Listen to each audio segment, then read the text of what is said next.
Salut les néo-autonomistes. Caroline nous reçoit dans l'Hérault afin de nous présenter son exploitation agricole de poules pondeuses hybrides et d'ornement. Elle nous fait découvrir des races françaises historiques et d'autres internationales moins communes. Ce reportage vous est présenté tout de suite sur l'Archipel.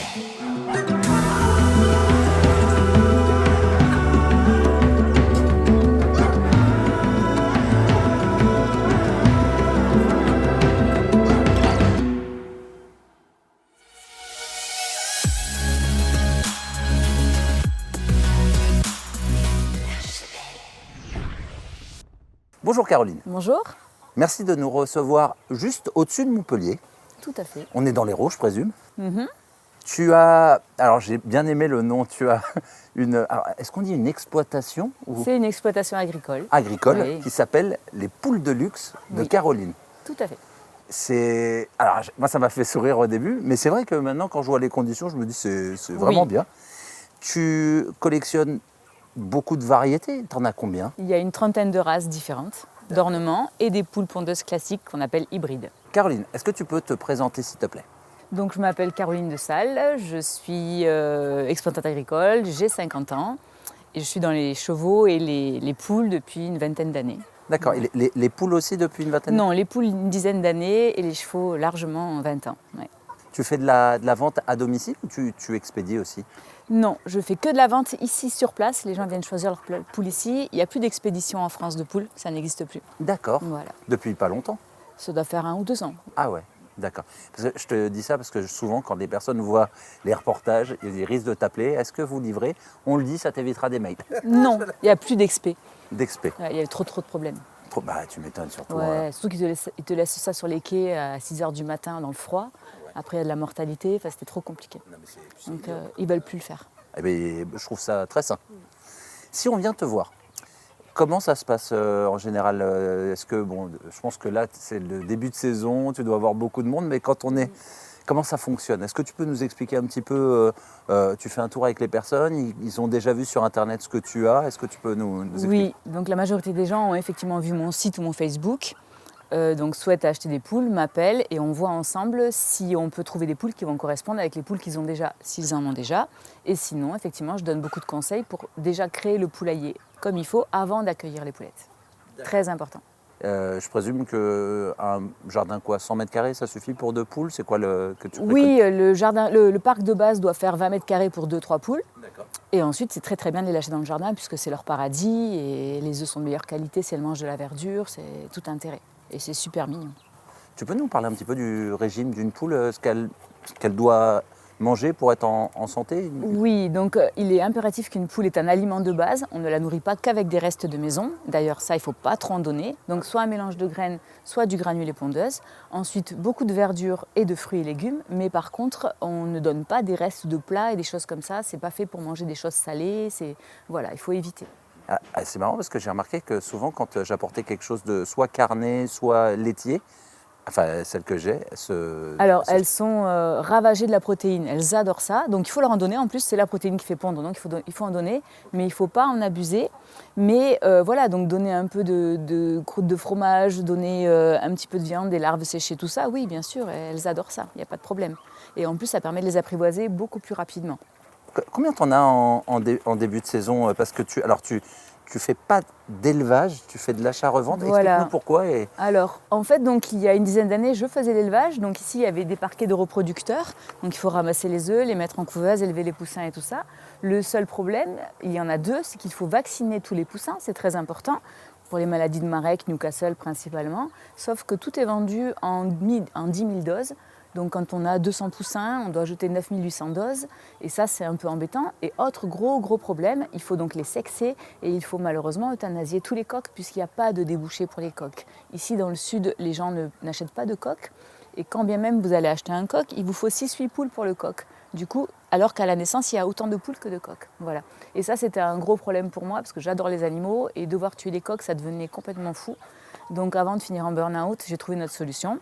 J'ai un éleveur très connu et vraiment de très bonne qualité qui élève les poules de race et j'ai une autre personne qui élève des poules pondeuses. Et moi, du coup, je m'occupe juste de conseiller aux clients, aux personnes qui veulent acquérir des poules les orienter et les aider à choisir les bonnes poules qui correspondent à leurs besoins. Voilà. Et ils ne sont pas de la région, ils sont un peu plus au nord, peut-être qu'il y a plus de demandes de coqs là-bas Oui, c'est ça. Dans les zones très rurales, on peut se permettre d'avoir des coqs quand on n'a pas de voisins. Mais ici, c'est des lotissements, les gens ont des voisins, il est interdit de mettre un coq, sinon c'est la guerre dans le quartier et c'est légitime. Parce que ça chante quand même beaucoup. Ils viennent te voir les gens, madame. Oui, Bon, arrêtez d'en vendre là, on n'en peut plus. Non, mais j'en vends quasiment jamais, malheureusement, parce que c'est très beau les coqs. Mais vraiment, C'est beau, ouais, c'est sûr. c'est compliqué. Dis-moi Caroline, quand on est en début de saison, combien tu t'en reçois alors Là, on a reçu quasiment 400 poules. Ok. Voilà, donc il y a vraiment un très large choix. Il y en a déjà une très grosse partie qui est réservée, puisque je prends beaucoup de réservations depuis novembre déjà. Ah oui. Voilà, depuis longtemps. Et ensuite, donc il en reste quelques-unes de dispo, et ainsi de suite. Donc en fait, après, donc, les poules, eh ben, il y a une saison, un peu pour avoir des poules. Il n'y a pas de poules à la vente en novembre, décembre, janvier. À la base, tout simplement parce que quand vous n'êtes pas dans vos jardins, vous n'avez pas envie d'avoir des poules. Ça paraît logique aussi. Et ensuite, ça redémarre au printemps. Là, ici, il fait déjà très beau depuis assez longtemps. Et du coup, tout le monde a envie d'avoir des jolies poules dans le jardin. On se calme un peu en été puisqu'il fait très chaud et qu'on part en vacances. Voilà, donc moins de poules. Et il y a une petite reprise septembre-octobre pour les gens qui veulent compléter leur poulailler. Voilà. Puis il y en a, je présume, ils veulent des poules, entre autres pour les œufs, et elles pondent un peu moins en hiver. Donc, Alors, oui, tout à fait. C'est la première question que je pose. C'est si on veut vraiment avoir des poules pour avoir des œufs et que c'est votre objectif premier, il faut partir sur des poules pondeuses hybrides. Ça pond toute l'année et elles pondent jusqu'à 3 ans, 3 ans et demi. C'est pas cher et ça pond très bien. C'est quoi, excuse-moi, qu'on appelle hybride? C'est un mélange entre quoi et quoi? Oui, c'est un savant mélange qui sélectionne, enfin c'est de la sélection pour obtenir une poule qui vraiment pond tout le temps, qui oublie de couver. Ça peut être un problème aussi avec les poules d'ornement couvées et qui pondent toute l'année. À l'inverse, une poule de race, elle pond forcément moins, mais par contre, elle ne pond pas en novembre, décembre, janvier, parce que dans la nature, on n'a pas idée d'aller faire des poussins au mois de décembre, c'est pas naturel comme cycle. Voilà, donc elles se reposent, donc elles vont pondre beaucoup plus longtemps aussi. Voilà, qu'une poule hybride qui, la pauvre, le fait de pondre tout le temps, ça les use, ça les fatigue prématurément. Donc tu es en train de dire que quand on les force à presque pondre 2 fois par jour, c'est pas terrible ça dans les exploitations. Alors, 2 fois par jour... J'exagère quand je dis ça. Oui, non.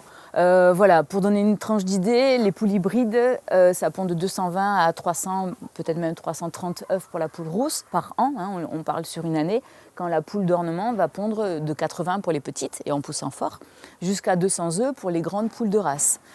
Ok, c'est bon à savoir. Mais moi, quand je te parlais, c'est pas bon, il me semble avoir entendu que dans des exploitations, et là je te parle des gros trucs industriels, qui jouent avec la lumière pour leur dire hey, c'est l'heure de... Et oui, en fait, voilà, donc les poules de race qui sont sur un cycle naturel, si vous voulez les faire pondre plus, c'est tout simple, vous augmentez la luminosité. Plus elles vont avoir de lumière, plus elles vont manger, et comme elles vont manger, ça relance la ponte. Dans les élevages, on augmente doucement la luminosité et la ponte s'accentue très fort. C'est pour ça qu'en été, en hiver, là, je comprends. C'est pour ça qu'en hiver, elles pondent moins. Exactement. Exactement. Si en octobre-novembre, vous continuez, vous augmentez la luminosité ou vous la laissez permanente, lisse quoi, du coup les poules vont continuer à pondre. C'est un peu ce qui se passe dans les élevages, c'est ce qu'on fait, tout à fait. Donc ça c'est une poule padoue, naine, frisée. Donc elle a un look juste génial, voilà. Et là c'est vraiment la poule d'ornement, donc elle pond pas beaucoup, mais c'est charmant, très facile à apprivoiser. Elle a vite fait de vous suivre partout et c'est quand même un look... on dirait une punk. Mais regardez ça de près, quoi. C'est vraiment super chouette. Super chouette. Elle est magnifique. Et vous voyez, elle a pas de vraies... Enfin, elle a des vraies plumes, mais qui sont un petit peu atrophiées, un petit peu à l'envers. Ouais. Voilà. Donc elle, quand on a fini de la caresser, il faut vraiment la poser par terre parce qu'elle ne sait pas voler finalement. Le fait d'être frisée, l'air part dans le mauvais sens. Il ne faut pas l'acheter, quoi. Il ne faut pas la jeter au sol, non. Voilà. Dis-moi, Caroline, tout à l'heure, tu nous parlais un peu des pontes. À partir de quand on dit qu'une poule est une poule pondeuse? À partir de combien d'œufs par an, à peu près? Je pense qu'à partir de 170-200 œufs par an, on est bien dans une catégorie de pondeuses. D'accord. Donc c'est les grandes races pondeuses qui sont comme ça, dans ces taux de ponte, sans être hybrides pour autant. Donc cette race-là, avec un pompon, c'est une Houdan, donc vieille race française, qui vient des Yvelines, qui apparemment est aussi la race préférée de Brian. Voilà, donc elle est noire cailloutée, et ça c'est une très bonne pondeuse, c'est 200 œufs par an, des œufs blancs, des gros œufs, et en même temps, il paraît que c'est une bonne race à viande. Ça, c'est pas mon truc, mais voilà. Si tu le sais, n'hésite pas à le dire parce que heureusement ou malheureusement, il y a des personnes que ça intéresse. Et oui. Donc n'hésite pas. J'en ai de temps en temps qui viennent pour ça. Oui. Et alors, est-ce que c'est sociable? C'est assez speed au début, mais c'est facile à apprivoiser, oui, tout à fait. En fait, il faut savoir, c'est que toutes les poules, que ce soit des pondeuses hybrides ou des poules d'ornement, à partir du moment où vous passez du temps avec et que vous leur donnez des cochonneries à manger plutôt protéinées, très rapidement, elles vous reconnaissent, elles viennent vous voir et elles sont autour de vous. Hein. C'est la main qui assez donne. intéressées à la nourriture, surtout les protéines. Voilà. D'accord.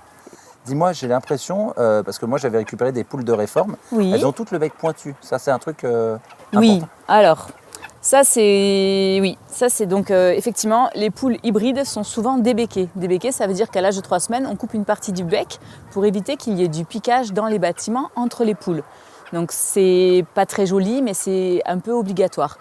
Nous, en revanche, on a un fournisseur, donc elles viennent de la Drôme, les poules de race hybride, pondeuses hybrides, pardon, et elles ne sont pas débéquées. C'est beaucoup plus joli, c'est beaucoup plus sympa. Voilà.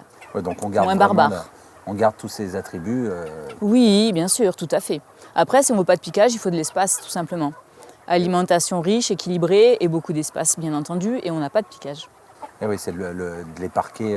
Le piquage est dû à l'ennui, au stress ou à un déséquilibre alimentaire. Est-ce que tu as d'autres techniques pour apprivoiser une poule, ou c'est vraiment que par la nourriture qu'on... La technique, de toute façon, c'est faire son jardin avec sa poule sous le bras, en fait. Comme ça, elle se désensibilise à votre voix. Ah oui, là, si je passe 2 heures avec elle à faire le tour du jardin tranquillement, en fait, elle s'habitue à moi. Et quand je vais la lâcher, elle va rester là. Elle ne va même pas chercher à partir. Est-ce que tu es apprivoisée? Oui, ma chérie. Donc, petite poule d'ornement, qui est ma race préférée, c'est combattant anglais moderne. Ça combat rien du tout. Et c'est vraiment très facile à apprivoiser. C'est charmant. Et ça, alors je présume qu'on fait... C'est pas pour les œufs, là, c'est vraiment... Eh ben, détrompe-toi. En fait, elles pondent des œufs très gros par rapport à elles. On se demande même comment elles font, les pauvrettes. On a pitié. Voilà. Mais oui, bien sûr, c'est pas des œufs de poule pondeuse. Hein. Ça va faire 35-40 grammes l'œuf. Quand une pondeuse fait 65, 70, 80. Voilà. On dirait un vélociraptor, vraiment, là, c'est génial. les pattes. C'est vraiment super. Surtout quand elle court, c'est très très charmant. Mais ma chérie? Oui. Excellent. Et ça vient d'Angleterre, alors oui, non, tout à fait. Ouais. Et c'est des souches à la base sélectionnées pour les concours de beauté. D'accord. Bon, nous, on n'est plus dans le concours de beauté. Hein. On est dans le plaisir d'avoir des jolies poules dans le jardin. Et voilà. C'est costaud, ça? Parce que ça a l'air d'avoir un plumage un peu plus... en hiver Non, ça craint pas le froid. Non. Les poules ne craignent pas le froid en fait. Hein. À partir du moment où elles ont une alimentation riche, ça leur tient, ça fait des calories et ça va. Ce qu'elles n'aiment pas du tout, c'est les courants d'air, les jours de vent, le crachat normand et tout ça avec du vent froid. Là, il faut les protéger un peu. Mais sinon, le reste du temps, elles ne sont pas du tout sensibles au froid. Et là, je vois qu'elles arrivent à faire quelques petites envolées. Il me semble que si on... Alors, est-ce que c'est un mythe? Est-ce que tu le confirmeras? Si on coupe, alors, pas l'aile, mais si on coupe quelques plumes, oui. C'est pas bien? Je vois ta tête, mais... Oui, parce que c'est à double tranchant. Vous n'êtes pas là, il y a une attaque de chien, elle a plus de plumes aux ailes, elle a chance zéro de s'échapper. Voilà. En revanche, c'est vrai, il ne faut pas non plus qu'elle sorte et qu'elle finisse dans le parc du chien. Donc voilà, donc ce qu'on fait, c'est ce qu'on peut faire. Moi, j'essaye de pas trop le faire, limiter. Oui, je le fais pas ici en tout cas. On peut effectivement couper les plumes, on les coupe que d'un côté. Je peux vous montrer si vous voulez. Comment faire Ah oui, ah oui. Voilà. Vas-y. Donc en fait, sur une plume, que d'un côté, pardon, on va couper les grandes rémiches, ce sont ces grandes plumes, sur une première partie, et là ici dessous, proprement avec des ciseaux. Comme ça, quand elle replie la plume, l'aile, ça reste propre. Et donc, il faut vraiment le faire que d'un côté pour déséquilibrer la poule. C'est comme ça qu'elle n'arrive plus à voler. Si par contre, vous faites la symétrie des deux côtés, sur une petite poule légère comme ça, elle va grimper au grillage et elle va sortir quand même. Voilà. Donc, surtout, important de le faire que d'un côté. D'accord. Mais toi, tu ne recommandes pas, mais bon, c'est bien que quelqu'un explique quand même comment faire, parce qu'il y en a... Voilà, ça dépend vraiment de la hauteur de la clôture quand même, et effectivement de la dangerosité de sortir. Voilà. Si tu es bien enfermé, il n'y a pas trop besoin de... Il n'y a pas besoin, non, pas du tout. En fait, tout ça, c'est des poules d'ornement. Donc, ornement, c'est les petits gabarits qui pondent pas énormément, hein, on va dire 80 à 140 par an. Voilà ce qu'on appelle les poules d'ornement. Après, dans les poules de race, il y a aussi les grands formats qui pondent 270 à 200 œufs par an. Et finalement, ça, c'est une catégorie de pondeuses.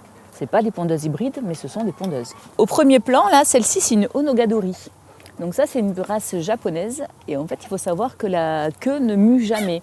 Donc elles ont déjà des queues très longues pour l'âge qu'elles ont. Et les coqs, en France et surtout au Japon, ont des queues qui font jusqu'à 8 mètres. Donc c'est-à-dire qu'ils les font carrément vivre dans les arbres pendus pour faire des concours de la plus longue queue, quoi. Ouais. Donc ça, c'est un peu bof. Bizarre. Chacun son truc, mais un peu bof. Après, qu'est-ce qu'on va avoir? Ici, la grosse dondon qui vient vers toi. Ah, tu l'as pas, attends. Du coup. Je l'ai. Voilà, c'est une Orpington. Orpington argenté. Ouais. Et là, ici, une viandotte naine. Alors attends, parce que Ouais.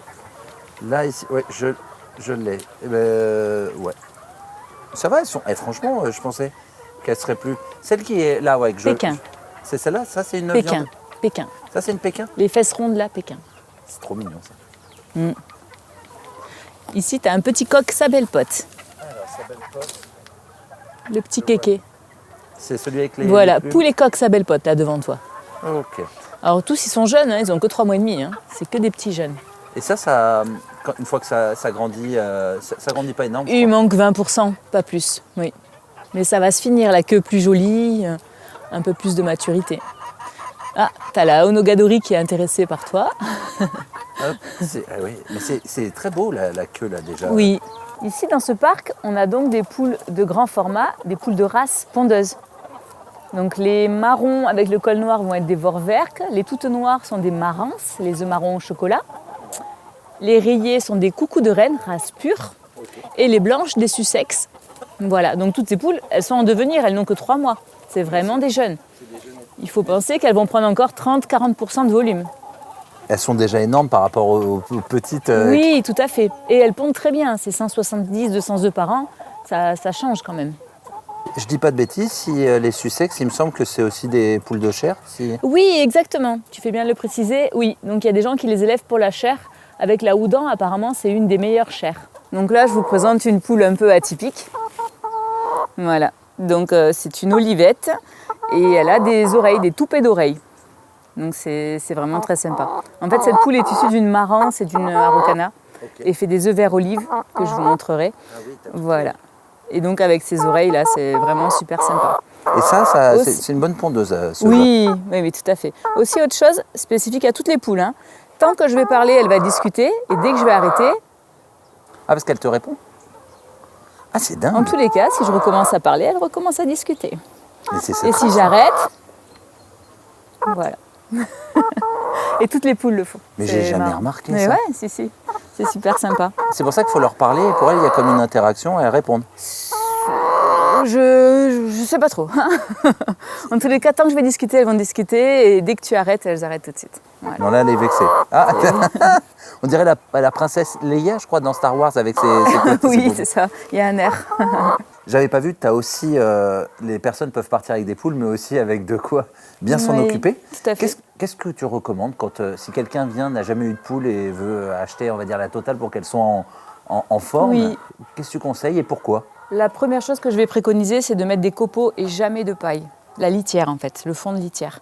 Les copeaux, c'est très pratique à nettoyer. On a moins facilement des poux, puisque les poux, c'est quand même le problème des poules.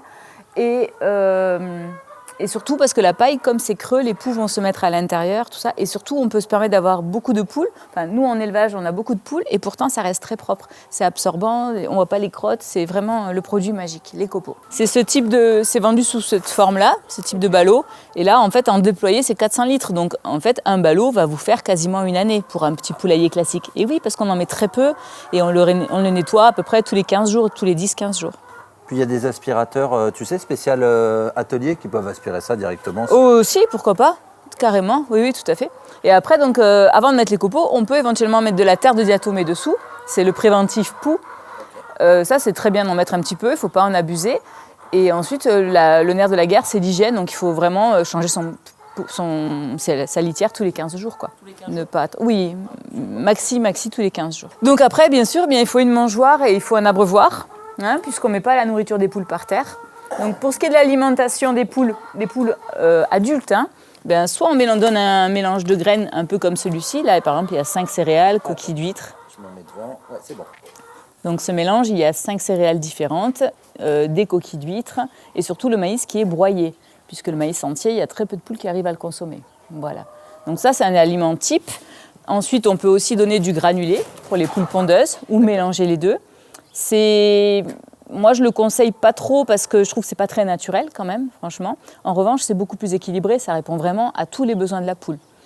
Voilà, c'est plus riche en protéines, il y a des vitamines, il y a vraiment tout ce qu'il faut. Finalement, le mix des deux peut être une solution. Je m'arrête juste parce que tu parlais de la mangeoire. Oui. Est-ce que tu peux expliquer? Alors moi j'ai eu un problème, c'est que j'avais pris celle que tu as en bas, celle que tu vends. Et mes poules, qui étaient des poules de réforme, elles n'avaient pas trop compris en fait que leur poids faisait quelque chose. Oui, donc ça c'est la mangeoire magique, anti-nuisible, anti-oiseau. En fait, la poule va venir appuyer et la trémie va s'ouvrir et elle peut manger. Mais évidemment, au début, la poule, elle ne comprend pas qu'il y a la nourriture. Donc on va bloquer avec une pierre plate pendant au moins 10 jours, en laissant de la nourriture autour au début.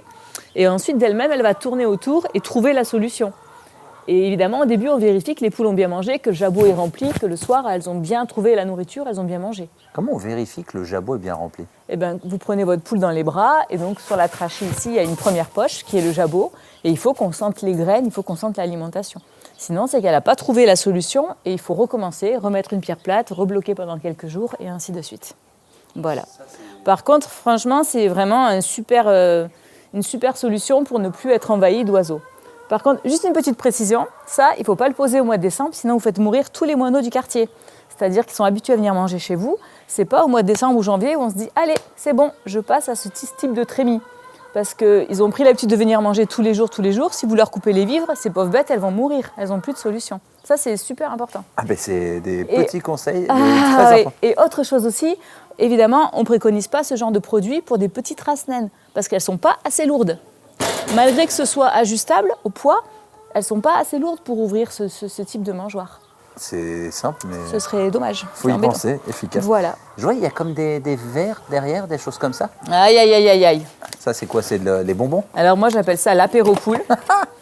Vous avez la démonstratrice qui est là. Ah bah super, voilà.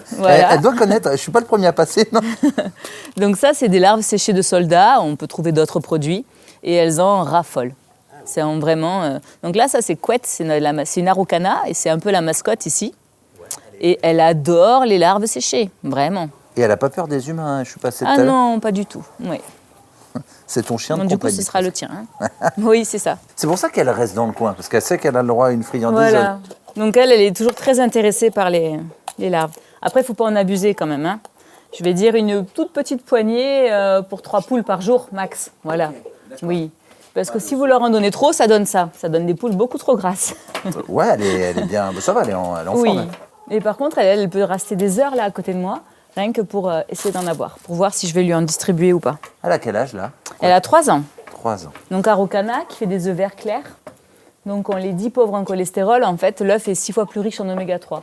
Donc ils sont bien pour le mauvais cholestérol. Voilà. Ok, tu veux les montrer pendant qu'on est juste derrière? Ça tombe bien. Tu en as sorti quelques-uns, j'avais vu tu as partagé sur tes réseaux des œufs et c'est fou de voir. Et encore là, tu les as pas tous, mais... Tout à fait. Donc voilà, l'avantage aussi des poules de race de grand format, c'est parce qu'elles font des œufs de couleur et c'est super. Vous offrez des œufs aux copains et vous offrez ça. Donc ici, des œufs de marance. Ici, ce sont des œufs de Olivette. C'est la poule que j'avais dans les bras tout à l'heure avec les oreilles. La Cream Leg Bar, Couette, la Rocana qui est ici. Okay. Voilà. Ça, c'est une poule classique. Ça peut être une poule soie, par exemple. Et ici, une poule Sussex. Donc voilà pour les œufs de poule de race.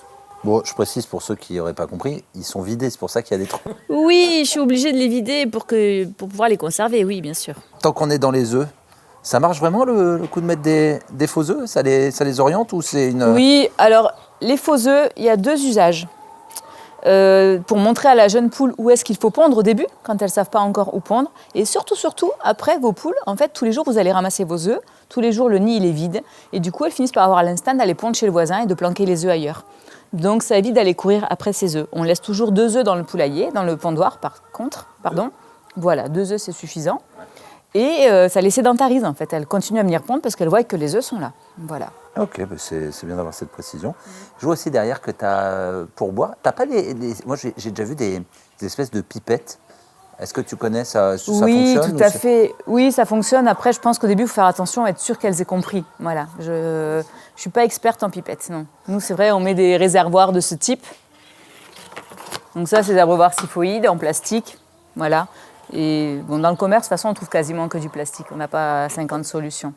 Oui, ouais. Sinon, c'est en inox. En inox, dans les gros contenants de 30 litres. Mais les petits inox, on n'en trouve pas beaucoup. Non. Et donc voilà, ça, c'est très pratique. Tchoc. Et après, important, les pieds. Donc si on n'a pas de pieds, il faut le poser sur un parpaing. Mais on ne peut pas laisser le récipient à même le sol. parce qu'elles vont gratter autour et le remplir de cochonneries et l'eau sera tout le temps souillée. Et elles ont besoin d'une certaine hauteur aussi, peut-être pour boire. Non, elles peuvent boire au sol, mais comme elles vont gratter, ça ne va pas le faire, quoi. Elles vont salir l'eau prématurément. Voilà. T'as une idée pour une poule combien elle boit en moyenne? On dit en tous les cas qu'1 litre d'eau est bu par 10 kg de poule. C'est pas joli de parler comme ça, mais voilà. Mais en fait, ça veut pas dire grand-chose, puisqu'en hiver, elles vont pondre un peu moins, et en été, beaucoup plus. Voilà. Donc là, ça, c'est 5 litres, et je dirais que c'est pour 3-4 poules une semaine, max. 3-4 poules une semaine, ok. Et de toute façon, l'eau, il faut essayer de la changer au maximum toutes les semaines, et surtout de la stocker à l'abri de la lumière. On évite de laisser ça en plein soleil. Oui, et puis les bactéries se développent, c'est pas top pour les poulettes. Voilà. Toi qui en as quand même de temps en temps, quand tu te fais livrer, tu en as beaucoup. Tu parlais des poules rouges, c'est quoi les autres choses sur lesquelles il faut... La gale des poules, ou je sais pas, est-ce qu'il y a des choses qui... La gale des poules, en fait, il faut faire attention quand vous achetez vos poules déjà, tout simplement. Nous, par exemple, on ne vend pas des poules qui ont la gale des pattes. Et dans un terrain qui est neuf, un nouvel endroit où vous allez mettre vos poules, il n'y a pas non plus de gale. On la ramène avec des poules extérieures qu'on a achetées peut-être n'importe où on n'a pas fait attention et elles avaient de la gale, voilà. Donc ça se traite avec de l'huile de cade et avec certains traitements, mais c'est dommage, quoi. Oui. Il y a quoi d'autre sur lequel il faut se prémunir? Après, c'est les poux, hein, c'est ce que tu disais. Donc il y a les poux gris et les poux rouges, ça c'est vraiment la galère, quoi. Donc ça c'est l'hygiène et des traitements. Ouais. Dès qu'on en a, il faut attaquer dur puisque ça se reproduit très vite, c'est exponentiel. Et la terre de diatomée, c'est... Diatomée, c'est un préventif. Les poux, en passant dedans, se font des coupures. D'abord, ça ne marche que sur les poux rouges, pas sur les poux gris. Ils sont déjà beaucoup trop petits. Et ça reste un préventif. Une fois qu'on est envahi de poux, il faut prendre... Voilà, il faut attaquer fort, quoi. Voilà. Tu sais, en 6 ans, c'est peut-être la 10e personne qui me parle des poux rouges. C'est vraiment c'est une guerre. C'est la galère, oui. Et en fait, il faut bien contrôler, quand vous achetez des poules, il faut bien contrôler qu'il n'y a pas des poux pour ne pas introduire les poux. Après, les poux, ils arrivent aussi par les oiseaux extérieurs. Donc ça, malheureusement, on ne peut pas y faire grand-chose, quoi. Voilà. Parce que même si vous mettez un filet pour protéger, le réflexe du pou est de se laisser tomber du moineau et de contaminer. Donc de toute façon, donc l'important c'est ça, c'est de contrôler. Par contre, si je peux donner un petit conseil, n'hésite pas. Dans la litière, qui est donc des copeaux, rien d'autre, copeaux, dans la litière, on peut tout à fait poser au sol une planche ou un petit chiffon. Et de temps en temps le matin, vous venez voir s'il n'y a pas des poux qui sont dessous. En fait, on propose du logement aux poux et on contrôle s'il y a une population ou pas. Et ça, c'est gratuit et au moins on sait où on en est. Voilà, donc on propose du logement. Ça, c'est très bien. Est-ce que tu peux nous parler un petit peu, vu que tu en as quand même pas mal chaque année qui passent ici, niveau sociabilisation, c'est quoi le schéma social d'une poule? Tu peux nous développer un peu? Oui, tu veux parler donc de la relation entre les poules. Ouais, entre les Alors ça, c'est ouais. coton. C'est pas facile. En fait, donc les poules sont des animaux sociaux qui aiment vivre en groupe, très bien, et qui d'ailleurs ne vivent pas seuls. Jamais laisser une poule toute seule, même deux, c'est un peu tristoun. Par contre, les relations entre elles sont très hiérarchisées. Il y a toujours une dominante, des dominés. Ça fonctionne comme ça et c'est pas la peine d'essayer de les changer. Et du coup, d'où l'intérêt de surveiller, d'amener les poules tout en même temps. On ne peut pas mélanger des toutes petites poules avec des poules pondeuses hybrides classiques. Il y a vraiment des choses à éviter ou alors dans des espaces immenses, quoi. Et ça, c'est important d'en parler. Il y a vraiment une surface minimum. Moi, je conseille minimum 20 mètres carrés pour 2-3 poules en espérant que les gens vont les lâcher dans le jardin parce que finalement, dans 20 mètres carrés, on a vite fait s'ennuyer. Voilà. Mais quand on entend une poule au mètre carré ou des choses comme ça, c'est aberrant. C'est vraiment de la maltraitance animale, quoi. Et du coup, très important, c'est l'assortiment qu'on va faire. Voilà. Si on veut être dans des poules de race, on peut mélanger des petites et des grandes parce qu'elles ont été élevées ensemble, elles se connaissent déjà. Mais par contre, les poules hybrides qui sont des super pondeuses sont aussi des super mauvais caractères, très dominantes et sont capables de tuer une petite et de la manger tranquille. Et ça, c'est pas possible. C'est vraiment très important de faire très attention. Donne-nous des races qui s'entendent super bien et bon, des races. Je présume les gens ils vont réussir à faire leurs propres suppositions, les petites, pas avec les grandes. Dis-nous des poules de race qui s'entendent bien. En fait, les poules de race, on peut, vous voyez, là tout se passe bien, c'est dans le calme, ce sont des jeunes poules, on peut les laisser ensemble. Par contre, un truc qui est sympa aussi à savoir, en fait, les poules, je ne sais pas trop comment elles font, mais elles se reconnaissent très bien dans leur race et dans la couleur. C'est-à-dire que vous allez facilement voir les mêmes races rester ensemble 2 par 2. Donc, quand on choisit d'acheter des poules, on peut faire du 2 par 2. Mais un client qui va venir me voir et qui veut 3 poules, jamais je vais lui vendre 2 d'une race et une de l'autre. Parce que l'autre, elle va être snobée, elle va vraiment se retrouver toute seule, c'est incroyable. Et elles se reconnaissent à la couleur. On le voit beaucoup chez les pondeuses, les rousses ensemble, les noires ensemble. C'est très surprenant. J'ai jamais trop compris, celles qui ont des pompons par exemple, comment elles se reconnaissent. Comment est-ce qu'elles savent qu'elles ont un pompon sur la tête? Et pourtant, ça fonctionne vraiment comme ça. T'as pas de miroir ici? On revient un peu sur les installations. N'allez pas acheter des poulaillers immenses, ça ne sert à rien. Par exemple, je vous donne un exemple, mais là, il dort déjà 4-5 poules pondeuses. Dans tous les cas, elles vont dormir soit perchées, mais soit dans un coin entassé. Un duplex, elles vont juste avoir froid, les poules. C'est inutile. Par contre, parce qu'elles dorment en fait, elles sont absolument inactives la nuit. Se coucher comme une poule, c'est-à-dire que vraiment, à la pénombre, tout le monde est déjà couché. À l'inverse, c'est super important pour elles d'avoir de la surface extérieure, puisque finalement, c'est à ce moment-là qu'elles sont actives, c'est pas la nuit. Donc il vaut mieux investir peu dans le poulailler, mais par contre, faire un très beau parc pour leur bonheur. Ou les lâcher dans le jardin, ça, c'est paradis. Ouais, après, je pense qu'on a souvent des mauvaises expériences, soit les chiens, soit les renards. Oui, c'est sûr. Et puis souvent, les gens me disent « Ouais, mais mon potager ». Moi, je leur dis à chaque fois « Mais c'est le potager qu'il faut mettre en prison ». Et comme ça, vous laissez vos poules dans le jardin, il faut faire l'inverse. C'est parfois plus simple. Et puis sincèrement, essayez une fois de jardiner avec vos poules qui vous suivent partout, mais c'est génial. Elles attendent de voir s'il n'y a pas un ver de terre par-ci, par-là, c'est le bonheur. Et elles mangent les insectes, elles aident un peu, hein, les insectes, les escargots. Moi, tu verrais les larves de hanneton, je crois, tu sais, Oui. les grosses larves blanches. Ça les rend folles. Ah là là, mais c'était dingue. Ouais. Mais même les vers de terre, hein. Vous donnez des vers de terre, elles s'en vont enfin avec le ver de terre et c'est la fête. Hein. Après, c'est un peu glauque pour le ver de terre, mais je les voyais les tirer, Ouais, ils essayent de rentrer. Ah, non.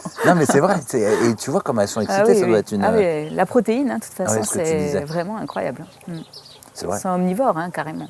Omnivore. Elles mangent du foie gras aussi. Et d'ailleurs, on parlait tout à l'heure de la socialisation. Entre elles, du coup, elles sont quand même capables vraiment de s'entretuer. C'est pour ça qu'il faut de la surface aussi. Parce que le piquage, c'est pas juste dans les livres. Hein. Le piquage, c'est-à-dire se piquer entre elles, ça arrive au point d'épuiser la poule qui est poursuivie et de la manger vivante devant tout le monde, quoi. Elles se mangent entre elles. Il y a quand même ce qu'on peut appeler du cannibalisme. Il y a du cannibalisme dans les poules, bien sûr. Oui, tout à fait. D'où l'intérêt d'avoir de la surface, alimentation équilibrée. On ne rationne pas ces poules aussi. On les laisse manger à volonté. C'est pas le midi-soir, pas du tout. Elles mangent comme elles veulent. Voilà. Et de l'espace et attention à l'assortiment qu'on a choisi de faire, bien entendu. J'ai la chance de pouvoir récupérer des salades, des invendus en fait dans un hypermarché. Et ça, c'est une très bonne chose. On donne ça, on donne des légumes et des fruits. Et ça permet aux poules de s'occuper, d'avoir de la verdure. Et donc, évidemment, ça limite le piquage. Voilà. Et ouais, plus elles mangent, comme tu disais juste avant, oui. Plus elles mangent à leur plus faim. Elles sont occupées, plus elles ont de l'espace, et moins il y a de problèmes, hein, tout simplement. Tu peux nous parler des races qu'on voit ici un petit peu et leur intérêt? Donc, à droite, si tu arrives à faire un gros plan, la première à droite, c'est une Barnvelder.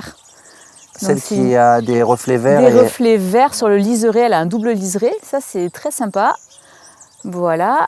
À droite, encore à toi, c'est une marance, mais donc très jeune, hein, elle fera le double de ça. Marance, c'est celle qui fait les œufs marron foncé qu'on a vu tout à l'heure. C'est une bonne pondeuse. C'est une vieille race française, ce qu'on appelle les races d'antan. D'accord. Et c'est une bonne pondeuse. Dans la lignée des bonnes pondeuses vieilles races d'antan, on a la Janzé, la noire qui te montre ses jolies fesses, qui elle aussi a de très beaux reflets verts. Et elle, a la particularité d'aimer manger les frelons. Voilà. Oui, on a une intervenante qui nous en avait parlé sur la chaîne, Léa, qui nous disait aussi que il y en a qui aiment se percher et elles dorment carrément dans les arbres. Je ne sais pas si tu as déjà vu. Oui, tout à fait. Oui. Et sur la Janzé, c'est vrai que c'est assez apparemment. En fait, c'est ces souches qui sont un peu sauvages et du coup qui ont tendance à avoir l'instinct d'aller se percher. Finalement, c'est juste un instinct naturel, hein, de ne pas dormir au sol.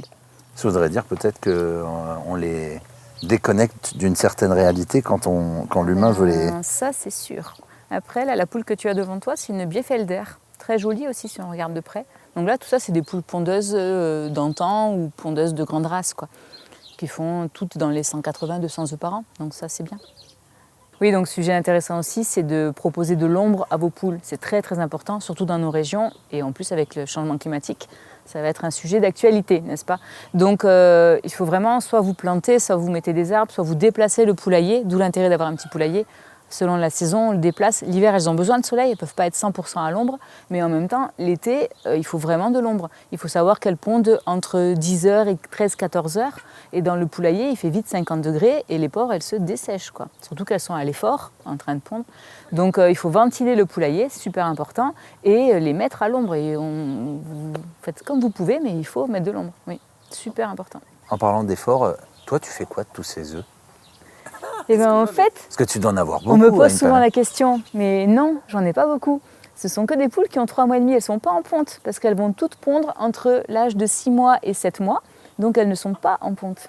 Elle commence Donc- à partir de 6 mois à pondre. Oui, c'est ça, la majorité des races, oui. Et les grandes races, comme l'Orpington, la Brahma, et des choses comme ça, pondent beaucoup plus tard. C'est des croissances lentes, donc elles sont encore bébés à 6 mois. Mais la majorité pondent effectivement à l'âge de 6 mois. Donc non, je ne suis pas envahie d'œufs, non. Et quand on en a, on les donne. Hein. Je ne vends pas d'œufs, donc je les donne aux personnes qui sont ici, quoi. Et puis ils repartent avec et l'œuf et la poule. Voilà, c'est ça, et ils sont contents. En parlant également du parc, donc on a dit la surface minimum 20 mètres carrés pour 3 poules, ça c'est une chose. Et ensuite, il faut essayer de les couvrir, ces parcs. Selon la région où vous habitez, c'est même obligatoire à certaines périodes vis-à-vis de la grippe aviaire. Il faut donc mettre un filet, maille 22, pas plus, très très important, sinon les moineaux se retrouvent coincés dedans et meurent étranglés. Très important, maille 22. Et donc il faut couvrir la partie à vivre de vos poules, quoi. C'est, selon l'endroit, c'est carrément obligatoire. Voilà. Quand tu dis rapace, c'est les buses en général quand elles tournent autour, elles chopent. Mais ça chope pas une poule, ça chope les. Si, il y a certains rapaces qui chopent les poules. Oui, oui, tout à fait. Après, ça dépend vraiment où vous habitez, bien sûr, pas en Montpellier centre, mais oui, oui, tout à fait. Il faut faire très attention. Même une Sussex, là, celle qu'on a vue qui est assez épaisse. Bon, elle, il va falloir quand même. Faut y aller. Mais comme elle est blanche, par contre, elle attire l'œil. Elle se voit beaucoup plus facilement qu'une poule noire dans la nature. Pour les gens qui laissent leurs poules en liberté dans de grands espaces, il faut quand même, voilà, on évite de mettre des poules blanches. Hein. Oui. Même de gros gabarits. On va parler un peu statut agricole. Oui.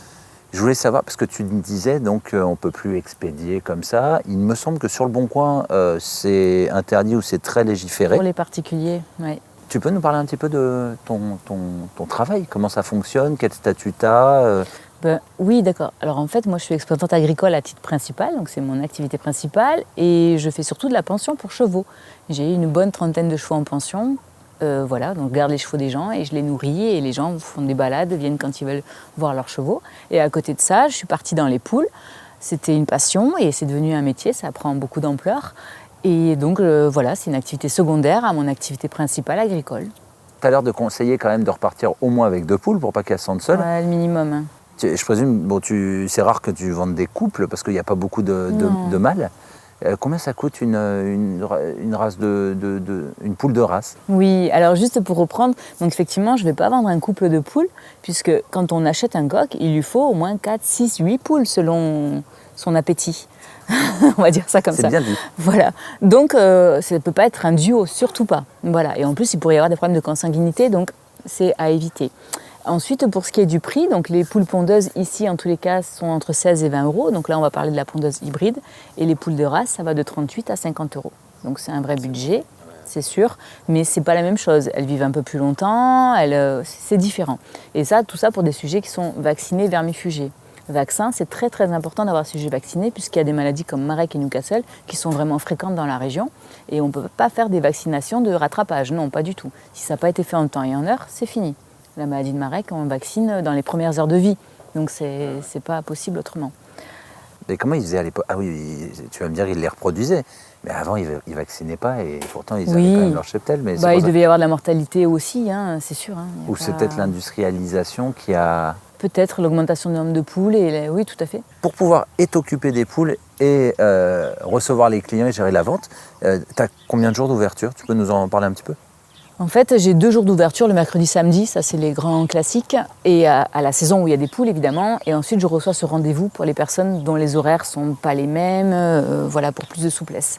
D'accord. Et tu te lèves à quelle heure par exemple pour, Je me lève tous les jours à 6h, puisqu'il y a aussi les chevaux à soigner.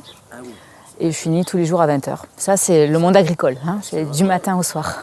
Après, c'est la passion et le cadre va bien, quoi.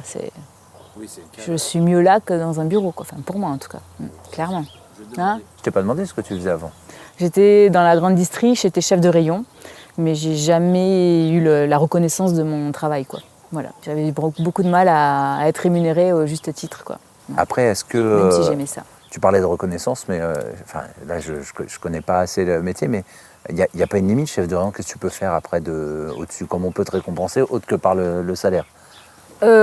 Si, tu peux être chef de secteur, directeur magasin, tout ça, mais là, tu dors dans le magasin, quoi. Tu n'as plus de vie. Hein.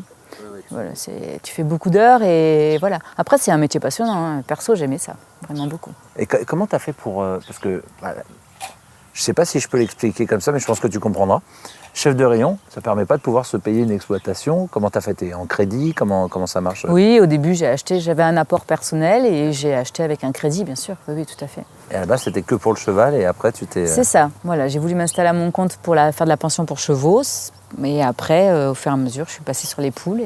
Mais qu'est-ce qui t'a donné la fibre, justement, des poules? Des poules, en fait, c'est ma sœur qui avait monté un très gros élevage. Et ça m'a vraiment donné envie. Je lui ai acheté les premières poules, j'ai démarré comme ça. Et après, voilà. Mais de toute façon, ça devient très vite passionnant, hein. Les gens achètent des poules pour avoir des œufs. Et finalement, c'est des animaux de compagnie qu'on amène chez le véto quand elles ont un pet de travers, hein. Et c'est très bien, je trouve ça super. Tu peux nous donner quelques... Moi, j'aime bien les petites anecdotes. Tu me disais qu'il y en avait... Et on l'a vu, celle qui te suit partout. Oui. Je ne sais pas, est-ce que tu en retrouves des fois dans des endroits insolites? Est-ce que tu peux nous expliquer un peu? Parce que c'est vrai que la poule, comme les cochons, on parlait des cochons avant, malheureusement, on les a un petit peu... je ne veux pas dire vendre, au contraire, on les a dénigrés, comme quoi c'était un peu idiot, ceci, cela, pour pouvoir les manger. Qu'est-ce qui fait que... Ouais, n'hésite pas. Franchement, il faut avoir des poules pour se rendre compte que c'est pas bête une poule, quoi. C'est vraiment pas bête. Elles reconnaissent les gens, leur prénom, la voiture qui arrive. Alors oui, elles sont intéressées par la nourriture, mais finalement, comme tous les animaux et un peu comme les gens aussi, il y a un appât, quoi. Hein, faut pas rêver. Mais vraiment, on peut apprivoiser une poule. Moi, tous les matins, j'en ai 3. Les miennes, elles viennent à la fenêtre de la maison voir si elles peuvent avoir leur gruyère râpée tous les matins, quoi. Et c'est super. Et si tu ouvres la porte, elle rentre dans la maison. Et combien de clients ont la poule qui monte sur les genoux? J'en avais une avant qui regardait la télévision. Enfin, c'est pas bête une poule. En fait, une poule, elle vous paraît bête si elle est dans un poulailler, vous la calculez pas, vous donnez la nourriture et vous partez, oui. Mais si vous passez du temps, que vous la manipulez beaucoup et que vous la sortez et tout ça, et que vous la gâtez, mais évidemment que c'est très intelligent une poule. Et c'est un animal de compagnie, hein, carrément. Mais moi, je le ressens un peu comme les humains. Si on passait plus de temps avec les humains, on s'aperçoit, ah, mais il n'est pas comme j'imaginais. Ah oui, tout à fait. C'est la même chose. Avant de juger les gens, il faut apprendre à les connaître un peu quand même. Et pareil pour les poules. Ah oui, tout à fait. Oui. Donc là, je vous présente une hollandaise huppée, frisée. Donc ça, c'est vraiment trop mignon. Et ça s'apprivoise très très bien, bien sûr. Ça pond un peu? Donc, elle pond 80 œufs, 100 œufs par an, mais en poussant très fort quand même, hein, il faut bien le dire. C'est pas une experte en ponte. Elle, c'est vraiment la poule de compagnie, la vraie poule de luxe, quoi. Mais c'est très très attachant, c'est charmant. Regardez, elle a un look, Madame la marquise. C'est quand même incroyable. Et elle reste perchée sur ma main, elle aussi. J'allais dire, parce que ça fait pas longtemps qu'elle soit là. là. Elle n'a jamais été prise dans les bras, elle n'est pas manipulée. Donc imaginez un peu si vous passez un peu du temps avec elle, donc là après, et elles reconnaissent les gens, elles arrivent à fond, c'est charmant. Donc ça c'est hollandaise huppée. Je comprends ce que tu dis parce que c'est bon. En plus, il y a les plumes qui font qu'elle paraît un peu plus épaisse. Ah, ouais. Je comprends que quand tu mets par exemple une Sussex, la grande que j'ai vue avec ça, ça peut pas aller. Ouais, ça voilà. Où il faut beaucoup d'espace. Mais elles vont pas avoir le même rythme de vie aussi, hein. La Sussex va faire du parcours, quoi, va parcourir, va vadrouiller à droite à gauche, et elle sera un peu plus sédentaire quand même. Socialement, est-ce qu'elles sont craintives par rapport aux autres poules? Parce que là, je vois pas avec l'humain, mais vu qu'elles sont plus faibles, c'est génial. Elles sont plus craintives. Alors ça, juste ce cri, soit c'est un cri de peur, ce qui doit être le cas là, soit c'est le cri aussi qu'elles font quand elles ont pondu. Alors pas toutes les poules, mais certaines poules font ça quand elles ont pondu pour signaler qu'elles ont pondu. Voilà. Et là non, c'est plus, elle a dû avoir peur de quelque chose ou. La caméra, ça ressemble à voilà. une poule. Elle s'est rendue compte qu'il y avait une caméra et donc voilà, elle chante un peu. Là, on est chez les poules pondeuses hybrides. Voilà. Donc ce qu'on appelle hybride, hein, je reprends, c'était la sélection exprès pour qu'elles pondent à fond toute l'année. Voilà, c'est la pondeuse de base, tout simplement. Donc la plus courante, c'est les poules rousses. Ici, on a des souches rousses que noires, qui donc pondent au moins 300 œufs par an. C'est vraiment le top de la ponte avec la Leghorn, qui est une pondeuse blanche type américaine, qui fait des œufs blancs. Après, vous allez trouver les poules grises, bleues de France. Okay. Voilà. On dit poule cendrée, non? Non, c'est poule grise. Oui, alors cendrée, il y a plusieurs noms, mais on est bien là-dessus, tout à fait. Ce qui devient une grosse poule. Hein. Là, il faut savoir que c'est des poules qui ont ici 4 mois et demi, 5 mois max, donc elles vont encore s'épaissir un peu. Après, dans les poules pondeuses hybrides, vous avez la poule Sussex. Okay. Donc c'est la blanche avec le col herminé noir. Donc vous voyez en comparaison à la poule Sussex pure race, qui est beaucoup plus grosse et dont le noir et la queue sont très noirs, très marqués. Là, c'est à peine marqué. J'ai une question, parce que là on est sur les poules pondeuses. Parce qu'on dit que ça les fatigue de pondre, et je peux comprendre, le fait qu'elles pondent plus, est-ce qu'elles ont une espérance de vie un peu plus réduite? Je ne crois pas que ça réduise vraiment leur espérance de vie. Par contre, la longévité de la ponte, oui, tout à fait. Elles vont pondre vraiment du coup très fort jusqu'à 3 ans, 3 ans et demi. Okay. Et après, il n'y aura plus grand-chose, quoi. Par exemple, dans les élevages industriels, on les réforme à l'âge de 18 mois. Parce qu'on estime qu'à 18 mois, ça y est, c'est déjà en baisse de ponte. Bon, le particulier, c'est pas très grave s'il a quelques œufs en moins par an. Mais oui, il y a une baisse de ponte très nette. Une question que je ne t'ai pas posée, on m'a rappelé dans l'oreillette que je devais te la poser. Quels aliments sont interdits et proscrits pour les poules? Oui. Alors, donc dans les fruits et légumes, il ne faut vraiment pas donner avocat, pommes de terre crues, kiwi. Voilà. Après, moi, je déconseille aussi les crevettes. Souvent, les gens me disent « Ah, elles adorent les crevettes ». Vous ne donnez pas la crevette, vous donnez l'emballage. Et ça m'est déjà arrivé 2 fois de voir des gens arriver avec la crevette et la patte de la crevette qui sort du jabot. Parce que c'est pointu, donc l'odeur les attire, elles sont à fond sur ça. Mais finalement, il n'y a pas grand intérêt par rapport au risque que vous faites courir à votre poule. Voilà. Donnez la chair ou rien des crevettes. Exactement. Et comme la chair, vous ne voulez pas la partager, en fait, on va éviter. Hein, voilà. Ah, c'est bon ça, à savoir. Merci à toi Caroline et à tes poules de luxe. Je vous dis à très bientôt.